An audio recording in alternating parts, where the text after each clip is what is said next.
हरियाणा चुनाव candidate result सर्वे आ गया है सामने दोस्तों। बीएसपी इनेलो 72 सीटों पे बड़ा प्रदर्शन करने जा रही है। कहीं ना कहीं ये जो सीट है 72 सीट बीएसपी और इनेलो गठबंधन के खाते में जाते हुए नजर आ रही है दोस्तों। ये बड़ी अपडेट मैं आपको बताने जा रहा हूँ दोस्तों।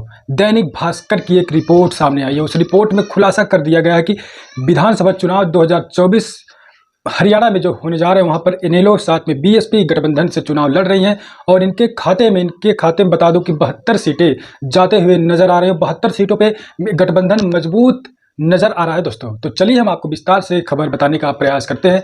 आप देख रहे हैं दस्तक टीवी में आपके साथ रविंद्र कुमार। विधानसभा चुनाव हरियाणा में 1 अक्टूबर को चुनाव होना था। 4 अक्टूबर को मतगणना होनी थी दोस्तों, लेकिन इलेक्शन कमीशन ने इस डेट को टाल दिया। इस डेट की जगह अब 5 अक्टूबर को विधानसभा चुनाव हरियाणा में होंगे। 8 अक्टूबर को मतगणना यानी काउंटिंग का डेट फिक्स कर दिया गया है इलेक्शन कमीशन के जरिए दोस्तों। तो अब 8 अक्टूबर को रिजल्ट आना है। 5 अक्टूबर को विधानसभा की वोटिंग होनी है हरियाणा में। उसी बीच तमाम राजनीतिक पार्टियां अपना पूरी मजबूती के साथ मैदान में निकलते हुए नजर आ रही हैं। अपने अपने प्रत्याशियों को चयनित कर रही हैं, मैदान में उतारने का प्रयास कर रहे हैं। उसी बीच बीएसपी से बड़ी खबर निकल कर आ रही है दोस्तों। आकाश आनंद लगातार जब से बीएसपी और इनेलो का गठबंधन हुआ, आकाश आनंद ने प्रेस कॉन्फ्रेंस की, तब से लेकर आकाश आनंद बड़ी रैलियां कर रहे हैं, साथ में सम्मेलन कार्यकर्ता सम्मेलन करते हुए नजर आ रहे हैं दोस्तों। तो आकाश आनंद बसपा को हम मजबूत करने में लगे हुए हैं। सभी कैंडिडेट को मजबूती से मैदान में उतारने का प्रयास कर रहे हैं। बीएसपी सुप्रीमो मायावती जी वहां पर बताने का प्रयास करूं। खबरें आ रही है कि 4 बड़ी रैलियां बीएसपी सुप्रीमो मायावती जी हरियाणा में करने जा रही हैं दोस्तों।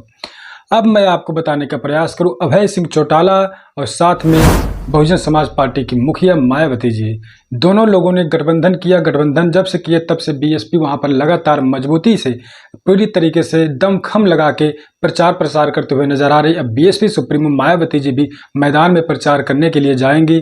और साथ में एक खबरें जो मैं बताने का प्रयास करूँ, 72 सीटों पर कैसे बीएसपी विजय प्राप्त करेगी, कैसे बीएसपी मजबूत है दोस्तों, वो रिपोर्ट आपको मैं दिखाऊंगा। उससे पहले बताने का प्रयास करूँ कि जिस प्रकार से तमाम तरीके से लोगों ने कहा कि बीएसपी खत्म हो चुकी है, बीएसपी अब कहीं पर चुनाव नहीं जीत पाएगी। 2024 लोकसभा चुनाव में बीएसपी को करारी हार का सामना करना पड़ा।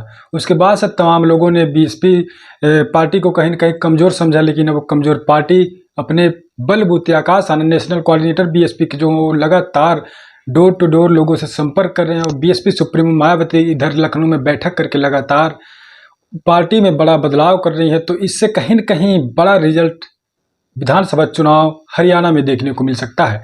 अब आइए हम आपको बताते हैं कि जो खबरें आ रही हैं, दैनिक भास्कर की रिपोर्ट में लिखा गया है साफ साफ, हरियाणा चुनाव कैंडिडेट सर्वे रिजल्ट, राज्य में 72 सीटों पर इनेलो बीएसपी मजबूत।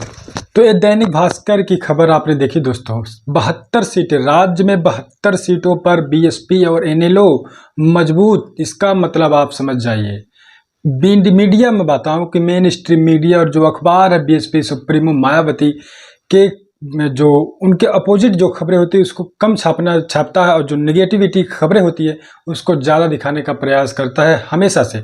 लेकिन दैनिक भास्कर की रिपोर्ट के अनुसार अगर देखा जाए, अगर कहीं न कहीं जिस प्रकार से दैनिक भास्कर ने छापा है, ये बात अगर सच निकलते हुए नजर आएगी और अगर सही होगी तो कहीं न कहीं बीएसपी की सरकार 90 सीटों पर वहाँ चुनाव होने जा रहे हैं विधानसभा के। बीएसपी की अगर 72 सीट निकलती है, 72 सीटों पर मजबूती के साथ दावेदारी पेश करती है बीएसपी और इनेलो गठबंधन, तो सरकार हरियाणा में बनना बीएसपी की तय है दोस्तों, कोई रोक नहीं सकता है। अब वहाँ 5 अक्टूबर का इंतजार है। 5 अक्टूबर को वोटिंग होगी और 8 अक्टूबर को मतगणना यानी काउंटिंग होनी है।